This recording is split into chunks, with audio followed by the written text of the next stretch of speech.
to Gitches Kitchen. Please like, share and subscribe to our channel. இன்னைக்கு சூப்பரான side dish எப்படி பண்ணதுன்னு பார்க்கலாம். ஹாய் ஃப்ரெண்ட்ஸ், டைமே இல்லையா? சட்டுப்பட்டுன்னு ஒரு சைட் டிஷ் ரெடி பண்ணுமா உங்களுக்கு? டிஃபனோ இல்லை ரைஸ்க்கோ ஒரு 10 நிமிஷத்தில் ஒரு சூப்பரான ஒரு சைட் டிஷ் ரெடி பண்ணலாம் வாங்க. அதுவும் நம்ம வீட்டில் இருக்கிற இன்க்ரீடியன்ட்ஸ் வச்சே தாங்க செய்ய போகிறோம்.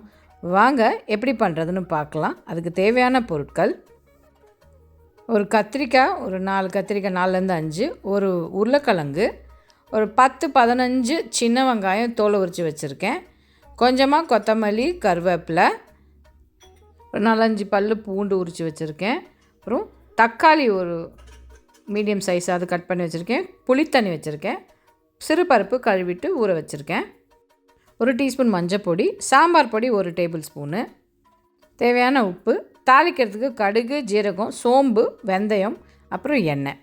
டீட்டெயில்டாக டிஸ்கிரிப்ஷனில் கொடுக்குறேன், பார்த்துக்கோங்க. ஒரு குக்கரில் ஆயிலை சூட் பண்ணிக்கோங்க. அதுக்கப்புறம் நம்ம தாளிக்கிறதுக்கு எடுத்து வச்சுருக்கிற கடுகு, ஜீரகம்லாம் எடுத்து போட்டுக்கலாம். அது பொரிஞ்ச பிறகு நம்ம சின்ன வெங்காயத்தை இதில் போட்டுக்கணும். கண்ணாடி பதம் வர வரைக்கும் இதை வதக்கிக்கோங்க வெங்காயத்தை. அதுக்கப்புறம் பூண்டும் பச்சை மிளகாவும் கீறி வச்சதை இதில் போட்டு கருவேப்பிலை கொஞ்சம் போட்டு கொஞ்சம் நேரம் வதக்கிக்கோங்க.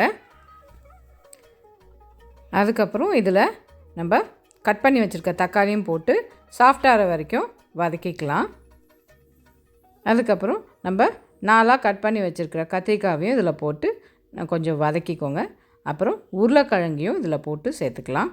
உருளைக்கிழங்கு வால்யூமும் டெக்ஸ்சரும் கொடுக்கும் இந்த கிரேவிக்கு, அதனால தான் இதை சேர்க்குறோம். இப்போது மஞ்சள் பொடியும் சாம்பார் பொடியும் இதை போட்டு மிக்ஸ் பண்ணிக்கலாம். அதுக்கப்புறம் நமக்கு தேவையான உப்பையும் சேர்த்து இதில் சேர்த்துக்கோங்க. கொஞ்சோண்டு டேஸ்ட்டுக்காக நம்ம புளி கரைசலையும் இதில் ஊற்றி மிக்ஸ் பண்ணிக்கலாம்.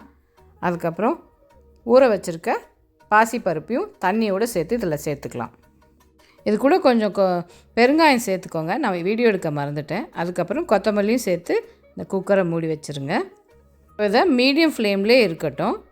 ஒரு 5லேருந்து ஒரு 6 விசில் வர வரைக்கும் வெயிட் பண்ணுங்கள். அப்புறமா குக்கரை ப்ரெஷர் ரிலீஸ் ஆகட்டும் வெயிட் பண்ணிவிட்டு நீங்கள் குக்கரை ஓப்பன் பண்ணி பார்த்தீங்கன்னா எல்லா இன்க்ரீடியன்ஸும் நல்லா குக் ஆகியிருக்கும். இப்போது நம்ம இதை ஒரு மேஷரோ இல்லை கரண்டியோ வச்சு நல்லா போட்டு மசிச்சுக்கலாங்க. நம்ம கத்திரிக்காய் கடையல் ரெடி.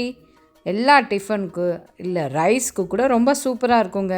நீங்களும் இந்த டேஸ்டியான ரெசிபியை ட்ரை பண்ணி உங்களை கமெண்ட்ஸை ஷேர் பண்ணுங்கள். See you soon with another interesting recipe. இந்த மாதிரி சிமிலரான வீடியோஸ்க்கு please like, share and subscribe Gichu's Kitchen. Eat healthy, stay healthy. Bye.